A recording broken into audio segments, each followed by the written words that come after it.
menjelaskan tentang karakteristik alat evaluasi, dan anggota kelompok saya sendiri Revandi Widayatullah, dan saya Ridwan Sumatera Gawijaya. Saya Nur Jabrin Ahmad. Oke, langsung saja ke pengertian karakteristik.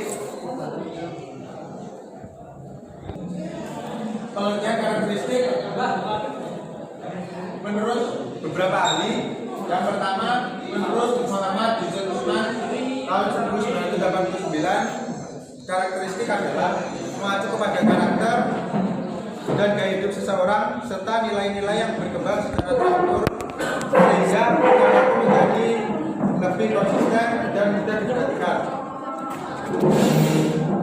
Mungkin bisa dilihat untuk menurut Sudirman tahun 1990, karakteristik siswa adalah keseluruhan pola kelakuan dan kemampuan yang ada pada siswa sebagai hasil dari pembawaan dari lingkungan sosialnya sehingga menentukan aktivitas dalam meraih cita-citanya.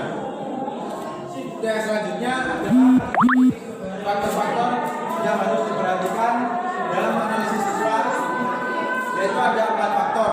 Yang pertama, karakteristik umum. Yang kedua, kompetensi atau kemampuan hafal. Yang ketiga, daya belajar. Yang keempat, ada motivasi. Untuk yang pertama, karakteristik umum ini pada dasarnya menggambarkan tentang kondisi peserta didik seperti usia, kelas, pekerjaan, dan gender. Untuk yang kedua, kompetensi atau kemampuan hafal, yaitu kemampuan yang telah dimiliki oleh siswa sebelum mengikuti pembelajaran yang akan diberikan. Kemampuan hafal ini menggambarkan kesiapan siswa dalam memberikan pelajaran yang akan disampaikan oleh guru. Dengan mengetahui hal tersebut, siswa akan merancang pembelajaran lebih baik. Sebab apabila siswa diberikan materi yang telah diketahui, maka siswa tersebut akan merasa sangat besar. Untuk yang ketiga ada gaya belajar. Gaya belajar sendiri ada 3. Yang pertama visual atau belajar dengan cara melihat.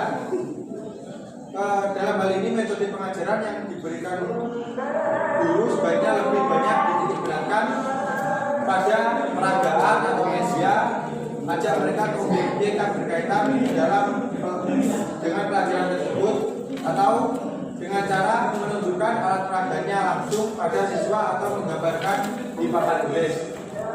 Untuk yang kedua, yaitu auditori atau belajar dengan cara mendengar.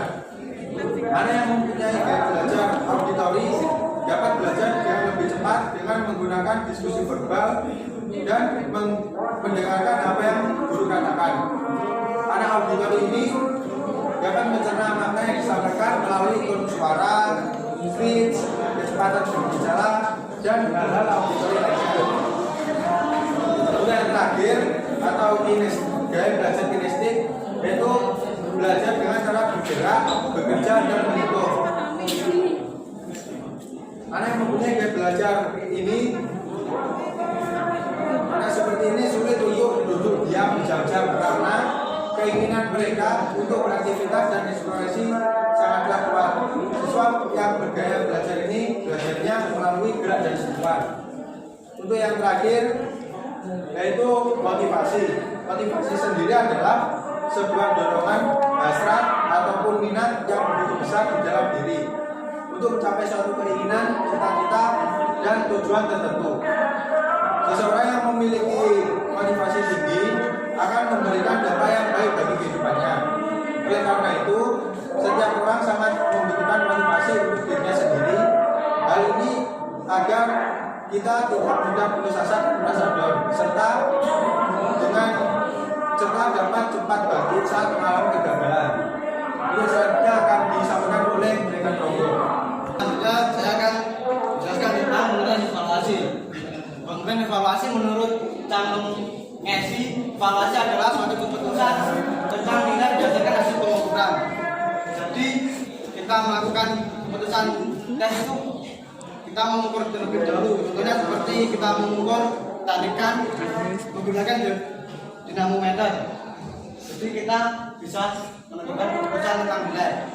Dan menurut Jainul dan Nasution, evaluasi dapat dinyatakan dengan suatu proses pengambilan keputusan dengan menggunakan informasi yang diperoleh melalui pengukuran hasil belajar yang baik menggunakan instrumen tes dan non-tes. Kalau menggunakan non-tes itu menggunakan cara wawancara. Kalau tes menggunakan tes kemudian menggunakan tes diagnostik, tes formatif dan tes sumatif evaluasi. Dan selanjutnya macam-macam alat evaluasi. Yang dimaksud macam-macam alat evaluasi adalah kata alat bisa disebut juga menggunakan istilah instrumen. Dengan demikian alat evaluasi juga dikenal dengan instrumen evaluasi. Dengan pengertian tersebut, maka alat evaluasi katakan baik apabila mampu mengevaluasi sesuatu dengan dievaluasi dengan hasil seperti keadaan yang dievaluasi. Dalam menggunakan alat tersebut, evaluator menggunakan cara atau teknik. Oleh karena itu dikenal dengan teknik evaluasi. Seperti yang sudah dijelaskan di atas, ada dua teknik evaluasi, yaitu teknik non-tes dan teknik tes. Dan teknik non-tes dan teknik tes ini akan dijelaskan oleh Ahmad. Selanjutnya akan saya sambung. Kali ini teknik non-tes. Yang tergolong teknik non-tes meliputi skala bertingkat, kuesioner, daftar cocok, wawancara, pengamatan, dan riwayat hidup. Untuk skala bertingkat merupakan salah satu alat penilaian yang menggunakan skala yang telah disusun dari ujung yang negatif sampai ujung yang positif. Sehingga pada skala tersebut penilai tinggal menghubungi tanda cek saja. Selanjutnya kuesioner dikenal sebagai angket. Pada dasarnya kuesioner adalah sebuah daftar pertanyaan yang harus diisi oleh orang yang akan diukur. Kemudian daftar cocok. Daftar cocok adalah deretan pertanyaan yang biasanya disikat-sikat, di mana responden yang dievaluasi tinggal membutuhkan tanda cocok di tempat yang sudah disediakan. Kemudian wawancara, suatu metode atau cara yang digunakan untuk mendapatkan jawaban dari responden dengan jalan tanya jawab sepihak.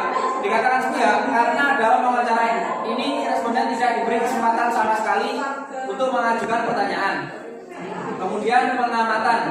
Pengamatan atau observasi adalah suatu teknik yang dilakukan dengan cara mengadakan pengamatan secara teliti serta pencatatan secara sistematis. Selanjutnya riwayat hidup. Riwayat hidup adalah gambaran tentang keadaan seseorang selama dalam masa kehidupannya. Selanjutnya teknik tes. Secara umum, tes adalah serentetan pertanyaan atau latihan atau alat lain yang digunakan untuk mengukur keterampilan, pengetahuan, inteligensi, kemampuan atau bakat yang dimiliki oleh individu atau kelompok. Ditinjau dari segi kegunaan untuk mengukur siswa, maka dibedakan atas adanya 3 macam tes, yaitu yang pertama tes diagnostik, kemudian tes formatif, kemudian tes sumatif. Untuk tes diagnostik, tes yang digunakan untuk mengetahui kelemahan-kelemahan siswa, sehingga berdasarkan kelemahan-kelemahan tersebut dapat dilakukan pemberian perlakuan yang tepat. Kedua, tes formatif.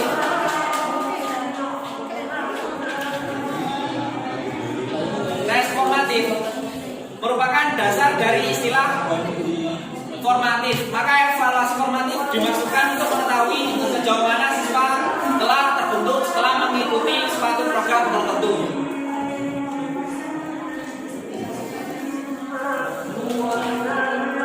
Selanjutnya, tes sumatif. Sumatif atau tes sumatif dilaksanakan setelah berakhirnya pemberian sekelompok program atau program yang lebih besar dalam pengalaman di sekolah. Tes formatif dapat disamakan dengan ulangan harian, sedangkan tes sumatif ini dapat disamakan dengan ulangan umum yang biasanya pada tiap akhir 1 bulan atau akhir semester. Cukup sekian dari kami. Bila ada kesalahan, mohon dimaafkan.